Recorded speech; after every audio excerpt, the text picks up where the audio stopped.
Hello friends, नमस्कार। मैं doctor Mahesh Joshi आप सभी लोगों का स्वागत करता हूं। आज हमारे डिस्कशन का टॉपिक है सेकंड मैरिज। तो प्रीवियस वीडियो में मैंने अनहैप्पी मैरिज के कॉम्बिनेशंस बताए थे, मार्टियल डिस्कोर्स के कॉम्बिनेशंस बताए थे, या शादीशुदा जिंदगी में तनाव के कॉम्बिनेशंस बताए थे। तो मैरिज दूसरी तभी होगी जब पहली मैरिज ब्रेक होगी। अब फर्स्ट मैरिज ब्रेक होने के मल्टीपल रीजंस हो सकते हैं, मगर ब्रेक होनी चाहिए तभी सेकंड मैरिज होगी। तो सेकंड मैरिज होने का पहला रीजन होगा कि आपका दोनों के बीच में, हस्बैंड वाइफ के बीच में डिवोर्स हो गया हो, और दूसरा रीजन होगा कि उनमें से किसी भी एक स्पाउस की डेथ हो गई हो। ये दो ही रीजन है जिसमें कि सेकंड मैरिज होगी, क्योंकि इंडिया के अंदर इन हिंदू रिलीजन और मैनी रिलीजन से सेकेंड मैरिज अलाउड नहीं है। इन केस ऑफ मोमडन्स या मुस्लिम्स एक से ज्यादा मैरिज अलाउड है। उसको हम मल्टीपल मैरिज कॉम्बिनेशन में ऑलरेडी डिस्कस कर चुके हैं। अब जो हम बात कर रहे हैं वहां पर सेकेंड मैरिज तभी होगी जब फर्स्ट मैरिज ब्रेक होगी। अब इसके लिए कॉम्बिनेशंस बहुत ध्यान से देखने की जरूरत है। सबसे पहले मैं बता देता हूं कि मेरे पास बहुत सारी क्वेरीज आती है कि आप सेकंड मैरिज पर कोई वीडियोस अपलोड करिए या बताइए हमें। तो जो मैरिज और फैमिली के जो हाउसेज होते हैं वो second house and seventh house होता है। मैरिज से रिलेटेड कोई भी आपकी फैमिली के अंदर आएगा तो उसमें second house and 7th house involve होता है।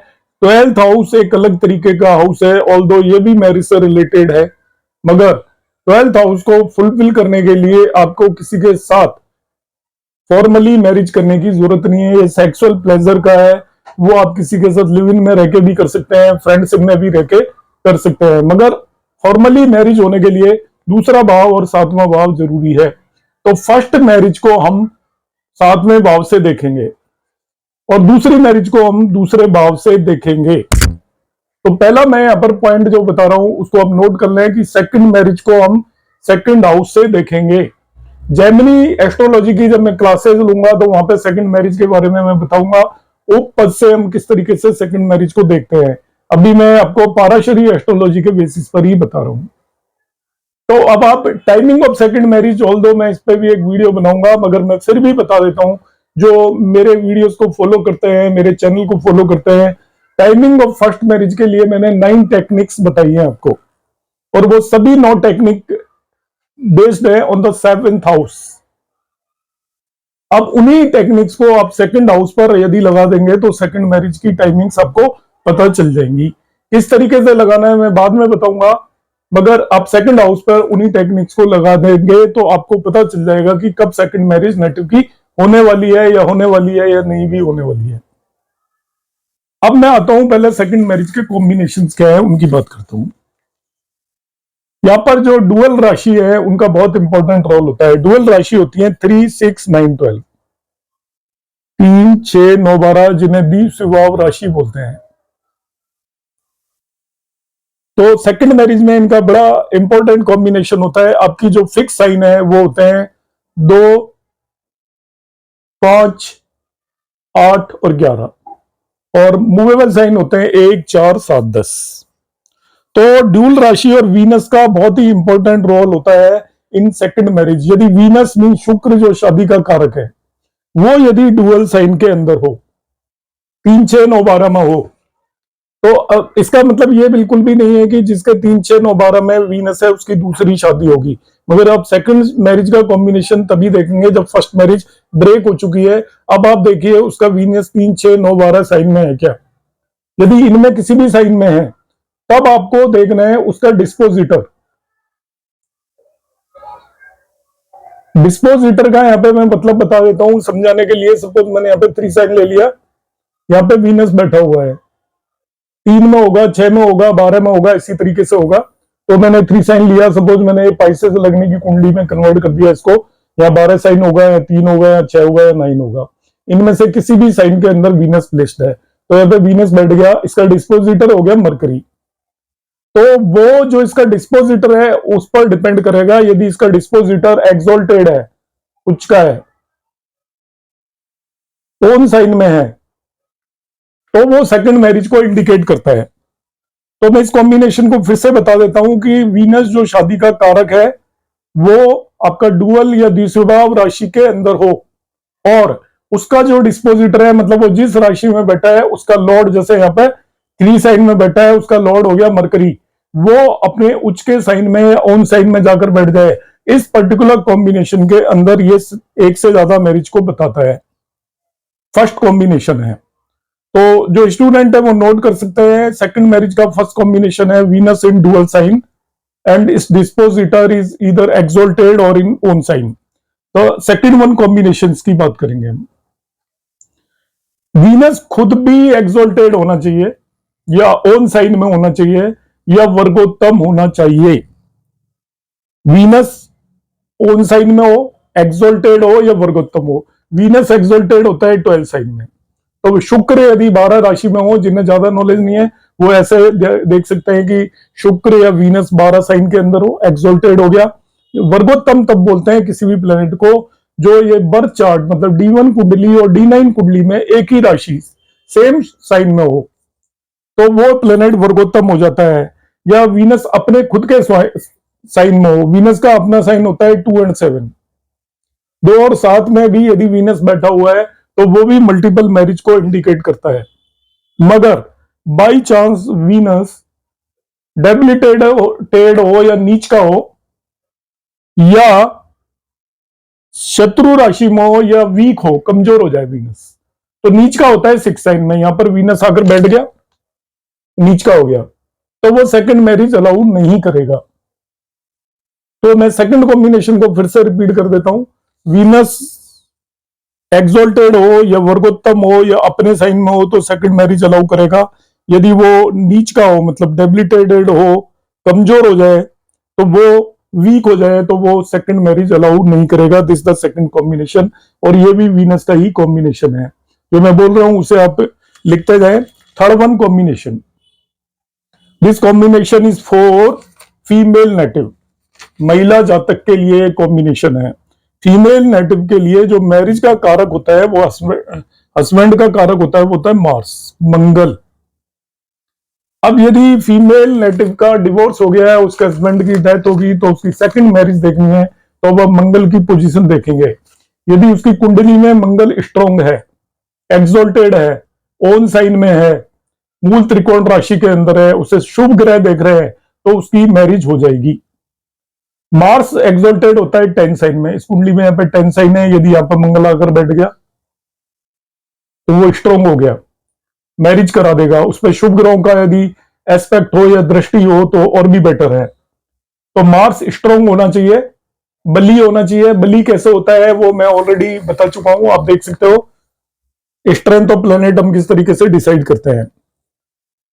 तो फीमेल नेटिव की दूसरी मैरिज हो जाएगी। फोर्थ कॉम्बिनेशन मैं बताऊंगा मार्स के बाद। इसमें role of Jupiter and Venus.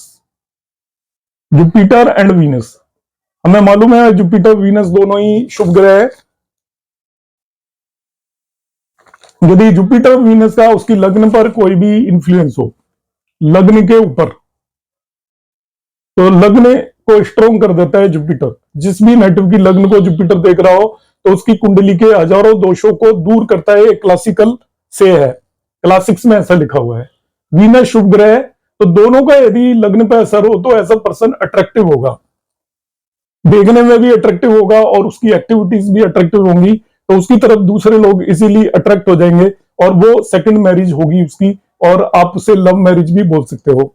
Multiple लोग उससे मैरिज करने में इंटरेस्टेड होंगे, तो उसकी दूसरी भी हो जाएगी, तीसरी भी हो जाएगी। यदि किसी की भी लग्न पर जुपिटर वीनस का एस्पेक्ट है या जुपिटर वीनस बैठे हुए हैं या दोनों में से कोई भी एक प्लेस्ड है और दूसरा एस्पेक्ट कर रहा है, मतलब दोनों का इंफ्लुएंस लग्न पर हो या लग्न लॉर्ड पर भी हो जाए, तो ऐसे पर्सन की इजीली सेकंड मैरिज हो जाएगी। फिफ्थ वन कॉम्बिनेशन की अब मैं बात करूंगा यहां पर। फिफ्थ वन कॉम्बिनेशन, ये कॉम्बिनेशन होता है after death of first spouse. पहले स्पाउस की जब डेथ हो जाएगी उसके बाद रीमैरिज होगी या नहीं होगी, आपको ये देखना है। हालांकि ऐसे केसेस कम आते हैं आजकल, हमारे पास डिवोर्स वाले केसेस ज्यादा आते हैं, पर भी फर्स्ट स्पाउस की डेथ होगी तो सेकंड मैरिज हम किस तरीके से देखेंगे। तो लग्न लॉर्ड इन 8th हाउस हो आपका, लग्न लॉर्ड इन 8th हाउस, मार्स इन 7th हाउस, और Venus is 7th from moon, 7th from moon.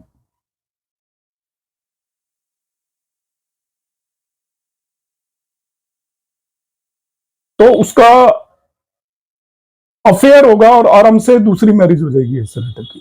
लग्न लॉर्ड इन 8th हाउस का मतलब इस केस में लग्न लॉर्ड जुपिटर हो गया, वो यहां आ जाए, ये लग्न लॉर्ड 8th हाउस का कॉम्बिनेशन हो गया।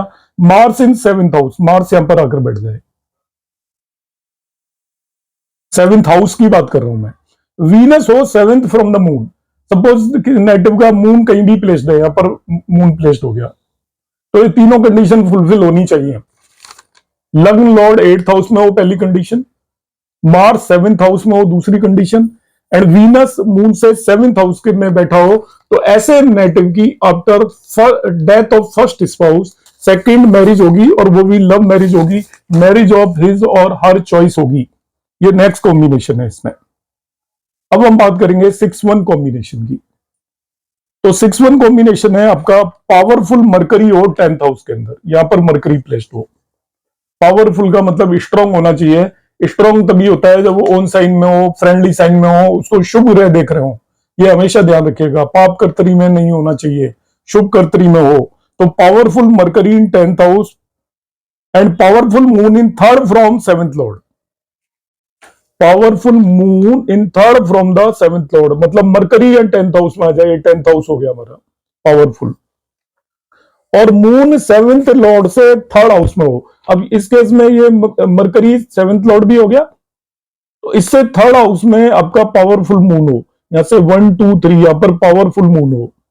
अब पावरफुल मून कब होता है ये ध्यान रखना है आपको, सूर्य की डिग्री देख लीजिएगा कुंडली में, और मून की देख लो, दोनों में 96 डिग्री का डिफरेंस हो, या इन जनरल सूर्य और चंद्रमा के बीच में 3 हाउस आ रहे हो कम से कम। जैसे सूर्य यहां पे प्लेस्ड है, तो 1 2 3 चौथे हाउस में जाकर वो बैठा हुआ है, तो आप चंद्रमा को स्ट्रॉन्ग मान सकते हो। तो ये जो मैं कॉम्बिनेशन है, इसको मैं फिर से रिपीट कर रहा हूं कि पावरफुल मरकरी 10th हाउस में है, यदि आप देखिएगा कुंडली के अंदर मरकरी 10th हाउस में है, और 7th लॉर्ड से 3rd हाउस के अंदर यदि चंद्रमा है, तो ऐसे नेटिव की कई वाइब्स होंगी। जो पुराने राजा महाराजे हुआ करते थे, बहुत सारी मैरिज करते थे, तो मल्टीपल वाइब्स होंगी, एक से ज्यादा मैरिज करके रखते हैं, उन लोगों का कॉम्बिनेशन है, आप ये नोट कर लो। Powerful Mercury in 10th house and moon is 3rd from the 7th lord. अब मैं नेक्स्ट कॉम्बिनेशन की बात करूंगा, that is combination number 7। Combination number 7 की बात करने वाला हूं। लग्न लॉर्ड इन 7th हाउस, मतलब लग्न का लॉर्ड 7th हाउस में चला जाए, यहां पे लग्न लॉर्ड जुपिटर है, वो 7th हाउस में आकर बैठ जाए। अब नोट करते हैं ये कॉम्बिनेशन को। And second lord conjunct with natural malefic, lagna lord 7वें भाव में चला जाए, और दूसरे भाव का स्वामी सेकंड लॉर्ड किसी भी अशुभ ग्रह के साथ में बैठा हो, तो ऐसे नेटिव की वाइफ की डेथ होती है। लग्न लॉर्ड इन 7th हाउस, इस केस में जुपिटर 7वें भाव में चला जाए, दूसरे भाव का जो भी स्वामी है, जैसे इस कुंडली के अंदर यहां दूसरे भाव में बने, तो इसका स्वामी होगा शनि सैटर्न, और वो मंगल के साथ कहीं भी बैठ जाए, ये ऐसे बैठ गया। मगर मतलब क्या हुआ, देखिए लग्न लॉर्ड तो कहां पे चला गया, 7th हाउस में, और सेकंड लॉर्ड, ये दोनों मैरिज के कारक हैं, वो किसी भी अशुभ ग्रह के साथ, मैलिफिक प्लेनेट के साथ किसी भी भाव में जाकर बैठ जाए, तो उस नेटिव की वाइफ की डेथ होती है। क्लासिकल कॉम्बिनेशन है, मगर ऐसा मान मत लेना कि ऐसा होगा ही होगा, ये पॉसिबिलिटीज देयर, क्लासिकल कॉम्बिनेशन है, फल दीपिका का कॉम्बिनेशन है, ठीक है। So lagna lord in 7th and second lord conjuncted to malefic, death of wife होती है। और इसका हाफ कॉम्बिनेशन भी लग जाए कि जिस भी नेटिव का लग्न लॉर्ड 2nd हाउस में हो, तो ऐसे नेटिव की भी लग्न लॉर्ड 7th हाउस में हो, तो फर्स्ट वाइफ की डेथ के बाद सेकंड मैरिज की पॉसिबिलिटी का कॉम्बिनेशन बनता है। ये तो बहुत ही स्ट्रॉन्ग हो गया, केवल लग्न लॉर्ड 7th हाउस में हो गया, तभी भी फर्स्ट वाइफ की डेथ के बाद सेकंड मैरिज का कॉम्बिनेशन बनता है। और लग लॉर्ड इन 7th हाउस और सेकंड लॉर्ड मेलिफिक इन्फ्लुएंस में हो तो ऐसे नेटिव की सेकंड मैरिज होती है after death of first wife. Next combination बता रहा हूं, combination number 8, 7th lord in 11th house in dual sign. 7th lord 11th house में चला जाए, मतलब इस भाव का स्वामी यहां पर चला जाए और यहां पर डुअल साइन होना चाहिए, मगर 3, 6, 9, 12 यदि 11वें भाव में हो, साइन क्या हो, 3, 6, 9, 12 11वें भाव में ये राशि होनी चाहिए और उसमें 7वें भाव का स्वामी जाकर बैठ जाए, तो वो भी मल्टीपल मैरिज को इंडिकेट करता है। ये भी क्लासिकल कॉम्बिनेशन है, जो भी मैं बता रहा हूं सब क्लासिकल कॉम्बिनेशन है, जो ग्रंथों में पाराशरी में दिए हुए हैं, फल दीपिका में दिए हैं, वही कॉम्बिनेशन है। एक और बनता है 6th लॉर्ड इन 12th हाउस। वहां पे डिस्प्यूट होगा मगर एक से ज्यादा मैरिज होंगी आपकी। 6th लॉर्ड इन 12th हाउस, छठे भाव का स्वामी 12वें भाव में चला जाए। इस कुंडली में छठा भाव है 5, इसका स्वामी होगा सूर्य सन, वो यदि 12वें भाव में चला जाए तो मल्टीपल मैरिज को इंडिकेट करता है। तो ये मैंने मल्टीपल मैरिज के कॉम्बिनेशंस बताए। अभी मैं फीमेल नेटिव के केस में मल्टीपल मैरिज के कॉम्बिनेशंस यहां पर डिस्कस करूंगा in case of female native. तो मैं एक कुंडली यहां पे प्रिपेयर कर लेता हूं रफली।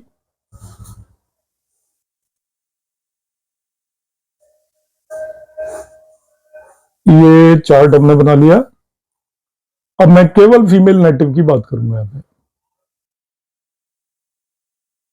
फीमेल नेटिव के केस में क्या होगा, जनरली D30 एक चार्ट होता है, बहुत ही इंपॉर्टेंट कंसेप्ट बता रहा हूं। फर्स्ट वन, D30 त्रिशांश चार्ट जो होता है, उसकी लग्न यदि सैटर्न की हो, शनि की, उसकी लग्न शनि की हो, मतलब 10 और 11 हो। त्रिशांश चार्ट जनरली क्या होता है, बहुत एक्यूरेट टाइम ऑफ बर्थ पता हो तभी बनाना चाहिए, यदि थोड़ा वेरिएशन है तो नहीं बनाना चाहिए। तो त्रिशांश चार्ट नेटिव का देखिए, उसकी लग्न में 10 और 11 साइन हो, वो सैटर्न का आपकी लग्न हो शनि की, तो ऐसी फीमेल नेटिव की दूसरी शादी की पॉसिबिलिटी होती है। दूसरा, ये 7th हाउस है, इस पे दोनों शुभ और अशुभ ग्रहों का असर हो। मैं एग्जांपल के लिए बता देता हूं, यहां पे जुपिटर बैठ गया और यहां पे शनि बैठ गया, तो 7वें भाव को ये जुपिटर भी देख रहा है 5वीं दृष्टि से और शनि भी देख रहा है 3री दृष्टि से। तो फीमेल नेटिव की इसमें सेकंड मैरिज की पॉसिबिलिटी होती है जब भी 7वें भाव पर शुभ अशुभ ग्रहों की दोनों की दृष्टि हो। थर्ड कॉम्बिनेशन है sun and Rahu influence on 7th house और 7th लॉर्ड फ्रॉम लग्न और मून। सन मतलब सूर्य और राहु, ये थर्ड कॉम्बिनेशन बता रहा हूं, इन दोनों का इन्फ्लुएंस हो किस पे, 7th हाउस और 7th लॉर्ड पे, और ये आपको लग्न से भी देखना है और चंद्रमा से भी देखना है। चंद्र कुंडली में आप सीधा देख पाओगे, नहीं तो चंद्रमा जहां पे भी है उससे भी देखना है। मैं एग्जांपल समझा देता हूं कि ये यहां पर मून रखा हुआ है सपोज नेटिव का, इसे हम लग्न बोलते हैं। अब लग्न से 7th हाउस ये हो गया, मैं वही 12 साइन की कुंडली ले लेता हूं आपको समझाने के लिए। 3, 4, 5, 6, 7, 8, 9, 10, 11, ये 12 साइन की कुंडली हो गई। तो आपका 7th हाउस के अंदर 6 साइन है, तो लग्न 7th हाउस ही हो गया और इसका लॉर्ड हो गया मरकरी, उसको हम यहां कहीं बिठा देते हैं, ये मैंने मरकरी प्लेस कर दिया। अब या तो इस भाव पे राहु और शनि दोनों का सूर्य दोनों का असर हो या मरकरी पर हो। देखते हैं किस तरीके से हो सकता है कि मैं इसको राहु केतु एक्सिस बना देता हूं और यहां पे मैंने सन प्लेस कर दिया, ये कॉम्बिनेशन बन गया। क्या कॉम्बिनेशन बन गया, sun and Rahu influence on 7th house and 7th lord. तो राहु का इन्फ्लुएंस 7th हाउस पे हो गया, सन का इन्फ्लुएंस 7th लॉर्ड पे हो गया, दोनों का एक पे भी हो सकता है। यदि मैं सन को यहां से हटा के लग्न में बिठा देता हूं, अभी भी ये कॉम्बिनेशन पूरा हो गया कि सन इसको 7th हाउस को एस्पेक्ट कर रहा है और राहु यहां पर बैठा ही हुआ है। इसी तरीके से मैं राहु को यहां बिठा देता हूं और सन को यहां प्लेस कर देता हूं। अब 7th लॉर्ड पे दोनों का इन्फ्लुएंस हो गया, तो 7th हाउस और 7th लॉर्ड पर सन और राहु दोनों का इन्फ्लुएंस हो। यदि लग्न से नहीं है तो आपको मून से भी देखना है, मून से 7th हाउस देख लीजिए, यहां से ये 4 साइन है, इस पर आपका राहु और सन दोनों का इन्फ्लुएंस हो, या इसके लॉर्ड पर, मतलब खुद मून पर, मून से 7th हाउस यहाँ पे 4 ही है तो उसका लॉर्ड मून ही हो गया। तो इस कुंडली के अंदर यदि मून पर या इस भाव पर सूर्य और राहु दोनों का इन्फ्लुएंस हो जाए, असर हो जाए, तभी भी इस महिला नेटिव की एक से ज्यादा मैरिज होगी। तो आपको मून से भी देखना है और लग्न से भी देखना है, दोनों में से कोई भी कॉम्बिनेशन फिट होता है तो आप उसको कहेंगे दूसरी मैरिज होगी, ऐसा कह सकते हैं। नेक्स्ट कॉम्बिनेशन है Mars with Saturn. Mars Saturn के साथ हो, Mars with Saturn and moon in 7th house. हल्दी के का कॉम्बिनेशन है मून इन 7th हाउस। अब मैं यदि इसको अलग से कुंडली में आपको समझाऊं, क्योंकि वहां पर काफी चीजें लिख दी है मैंने। मून 7th हाउस में हो जाए और मार्स विद सैटर्न जहां मर्जी जाकर बैठ जाए, ऐसी महिला नेटिव, फीमेल नेटिव की भी मल्टीपल मैरिज होंगी। मतलब मार्स और सैटर्न कंजंक्शन आपको कुंडली में कहीं भी नजर आए उसके, और उसका मून 7th हाउस में बैठा हुआ है, तो वन कैन से कि उस नेटिव की मल्टीपल मैरिज होंगी। ये फल दीपिका का कॉम्बिनेशन है। एक और कॉम्बिनेशन बताता हूं, बहुत ही इंपॉर्टेंट कॉम्बिनेशन है। आप देखिए, ये मैं फिर एक कुंडली बना देता हूं इस कॉम्बिनेशन को समझाने के लिए भी। आप इन्हें नोट करके रखें, मैं यहाँ पे कुंडलियों में आपको बता रहा हूं कॉम्बिनेशंस को, लिखने में टाइम लगेगा और लंबा हो जाएगा वीडियो। सैटर्न 11th लॉर्ड हो, शनि 11th लॉर्ड, 11th भाव का लॉर्ड हो, जैसे यहाँ पे 10 साइन हो जाए सपोज, ये पाइसेस लगने की कुंडली मैंने बना दी है। फिर तो सैटर्न 11th लॉर्ड हो गया, 11वें भाव का स्वामी हो गया, क्योंकि 11वें भाव में 10 राशि है, और वो रेट्रोग्रेड हो, वक्री हो। सैटर्न कैसा होना चाहिए? वक्री, या रेट्रोग्रेड जिसे बोलते हैं, रेट्रोग्रेड। 11वें भाव का स्वामी हो और रेट्रोग्रेड हो और 7th हाउस में बैठा हो, यहां पर आगे बैठ गया हो, तो शनि 11वें भाव का लॉर्ड होकर एकादशेश या 11th लॉर्ड होकर रेट्रोग्रेड भी होना चाहिए और 7वें भाव में जाकर प्लेस्ड हो जाए, तो वो फीमेल नेटिव की सेकंड मैरिज करवा देगा, रीमैरिज हो जाएगी। और फीमेल नेटिव मतलब एक बार उसकी हस्बैंड की डेथ हो या जैसे भी है, उसकी रीमैरिज हो जाएगी। तो ब्रीफली मैं फिर से रिपीट कर देता हूं, फीमेल नेटिव के केस में यदि उसकी D30 चार्ट की लग्न 10 और 11 हो तो उसकी रीमैरिज हो जाएगी। 7वें भाव पर शुभ और अशुभ दोनों ग्रहों का असर हो, एस्पेक्ट हो, तभी भी मैरिज हो जाएगी दूसरी। सन एंड राहु का एस्पेक्ट होना चाहिए, इन्फ्लुएंस होना चाहिए 7वें भाव पर या 7th लॉर्ड पर। अब ये लग्न से नहीं हो रहा है तो आपको मून या चंद्रमा से भी देखना है।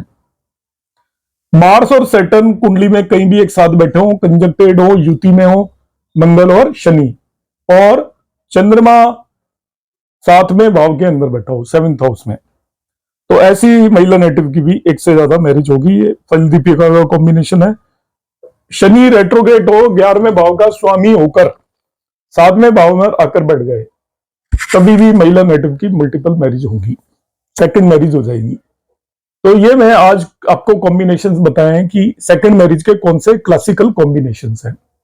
इन सभी को आप देख सकते हो यदि सेकंड मैरिज का कोई भी केस आता है आपके पास। हालांकि सेकंड मैरिज को टाइम करना थोड़ा डिफिकल्ट होता है, क्योंकि फर्स्ट मैरिज के डिस्प्यूट ही कंप्लीट नहीं होते तब तक सेकंड मैरिज हो नहीं सकती, तो उसमें आपको बहुत सावधानी और केयरफुली देखना है।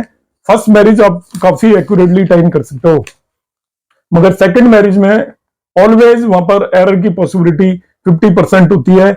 बहुत एक्यूरेसी की ज्यादा आप एक्सपेक्टेशन ना रखें। फर्स्ट मैरिज में आप एक्यूरेटली प्रेडिक्ट कर सकते हो। टेक्निक्स में आपको टाइमिंग करना भी मैं आपको बताऊंगा, जैसे मैंने शुरू में हिंट दिया था उस तरीके से आप कर सकते हैं। आपको कैसा लगा आज का ये वीडियो और डिस्कशन, आप कमेंट बॉक्स में जरूर कमेंट करिएगा। यदि चैनल सब्सक्राइब नहीं किया है तो आप सब्सक्राइब करें, और यदि आपको मेरे वीडियोस पसंद आ रहे हैं तो आप लाइक और शेयर करें, उससे मुझे एक नई एनर्जी मिलती है और मैं नई नई चीजें आपके पास लेकर आता रहता हूं। आप सभी लोगों का एंड तक वीडियो देखने के लिए बहुत बहुत धन्यवाद। नमस्कार।